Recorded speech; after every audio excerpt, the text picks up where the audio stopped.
एक या 2 दिन पहले मेरे एक सब्सक्राइबर मित्र ने मुझे एक कमेंट किया जो मुझे समझ में नहीं आ रहा था, या शायद मैं समझना नहीं चाह रहा था, या फिर समझ कर भी शायद मेरे पास शब्द नहीं थे कि मैं उसे कुछ समझा सकूं। इसलिए मैंने दोस्तोयेव्स्की की इस लिखी हुई कहानी को चुना जो शायद ऐसे लोगों को समझा दे जो इस तरह की सोच रखते हैं। मैं बुरा नहीं मानता, मैं एक डरपोक आदमी हूँ, लेकिन फिर भी उन्होंने मुझे पागल बना दिया। एक कलाकार ने मेरा चित्र बनाया, आखिरकार वह कहता है तुम एक लेखक हो, इसलिए मैंने उसे अपना काम करने दिया और उसने चित्र को प्रदर्शनी में रख दिया। और जब मैंने पढ़ा, लिखा था, जाओ और इस बीमार लगभग पागल चेहरे को देखो। ठीक है, ऐसा ही रहने दो, लेकिन क्या उन्हें इस तरह की बात सीधे तौर पर कहनी चाहिए? क्योंकि प्रदर्शनी में तो जो कुछ भी दिखाया जाता है वो महान होना चाहिए, आदर्श होना चाहिए, लेकिन यह तो। इवान इवानोविच अपने चेयर पर बैठकर यही सब सोच रहा होता है। असल में इवान एक स्ट्रगलिंग लेखक था जिसने बहुत सारे रिजेक्शन देखे थे, और आप जानते हैं कि रिजेक्टेड इंसान को यह दुनिया किस निगाह से देखती है। इसी तरह इवान को भी पागल, बेवकूफ़ या फिर सनकी जैसे उपमाओं से पुकारा जाता था। नाते रिश्तेदार तो कतराते ही थे। उसकी मैरिज लाइफ भी अच्छी नहीं चल रही थी, मतलब उसकी पूरी लाइफ में अव्यवस्था फैली हुई थी। तभी अचानक उसे उसके एक रिश्तेदार के मरने की खबर मिलती है। हालांकि वह वहाँ जाना नहीं चाहता था, लेकिन काफ़ी देर सोचने के बाद वह फैसला लेता है कि वह उस फ्यूनरल को अटेंड करेगा। वो तय समय के अनुसार कब्रिस्तान पहुंच जाता है, जहां पहले की तरह उसके रिश्तेदार उस पर तवज्जो नहीं देते। वह कब्रिस्तान में खड़ा वहां के गंध को महसूस कर रहा होता है।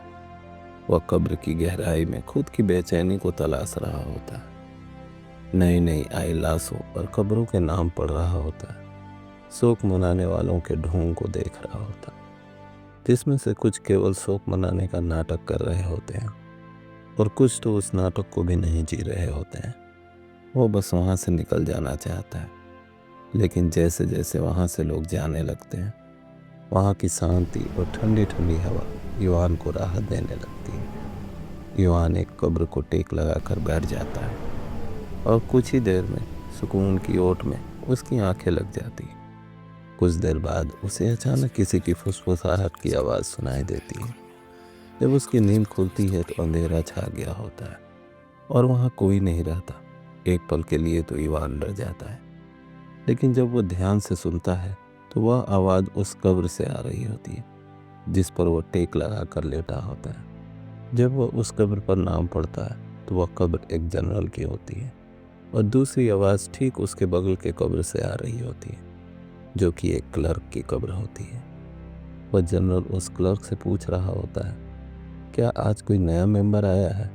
वो क्लर्क कहता है, यस योर हाइनेस। और उसके बाद वह जनरल अपने कामों का और अपनी शख्सियत का बखान करने लगता है कि उसने कई जंगें जीती हैं, उसने कई बार अपने देश को मुसीबत से बचाया है। और वह क्लर्क उसकी हाँ में हाँ मिलाता है, जैसा कि वह जिंदा रहते करता था।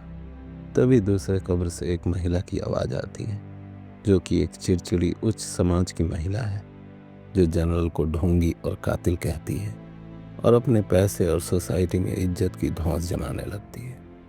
तभी उस महिला के बगल के कब्र से एक आवाज़ आती है कि अरे तुम तो रहने ही दो, तुम क्या पैसे की धौंस जमा रही हो? तुम्हारे तो अभी भी कितने उधार मेरे दुकान पर बाकी हैं जिसको तुमने चुकाया नहीं है। तो वो महिला उस दुकानदार से कहती है, अरे तुम क्या बात कर रहे हो? तुम तो खुद चोर थे, वजन में चोरी करते थे, सामान में मिलावट करते थे। और पूरा कब्रिस्तान इसी तरह एक दूसरे की शिकायत से गूंज उठता है। तभी उन लोगों को किसी के रोने की आवाज़ आती है, और वह कोई और नहीं, इवान का रिश्तेदार होता है, जो उस कब्र के अंधेरे और तन्हाई से घबराया हुआ होता है, क्योंकि वो एक्सेप्ट ही नहीं कर पा रहा था कि उसकी मौत हो गई है। तब कर्नल उससे कहता है कि अब वो मर चुका है और अब यही उसकी दुनिया है जिसमें वह उसका स्वागत करता है। तभी उन्हें एक आवाज़ सुनाई देती है, बुबोक बुबोक बुबोक। और यह सुनते ही वो महिला झल्ला उठती है। लो, ये पागल फिर शुरू हो गया। कर्नल कहता है, पता नहीं है कौन है, ना तो इसके कब्र पर नाम लिखा है और ना ही इसका कोई पता है, और इसके कब्र से अजब सी बदबू भी आती है। तभी एक नौजवान लड़का, जिसकी कुछ दिन पहले ही मृत्यु हुई थी और जो एक कम्युनिस्ट विचारधारा का आदमी था, कहता है, अब तो शर्म के उन मुखौटों को चेहरे से हटा लो जिनको ओढ़ कर तुम लोगों ने अपनी पूरी जिंदगी बिताई है और मरने के बाद भी उसको उतारना नहीं चाहते। अब कैसा शर्म, अब कैसा डर, अब तो कबूल लो जो तुम हो।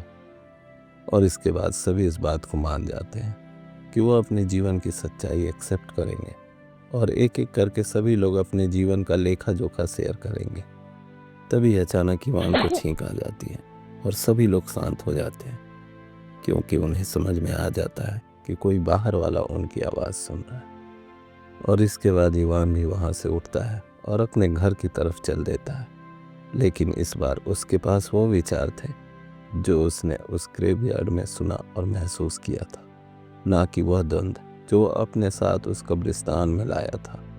वो सोच रहा था कि लोग अपनी मुसीबत से भागकर मौत चुनते हैं और शायद वह भी चुनने वाला था, लेकिन मौत के बाद भी तो वही ऊंच नीच, वही एक दूसरे का मजाक उड़ाना, दूसरों की तकलीफ को कुरेदना, खुद की कमियों का ना मानना, वही ईर्ष्या, वही द्वेष।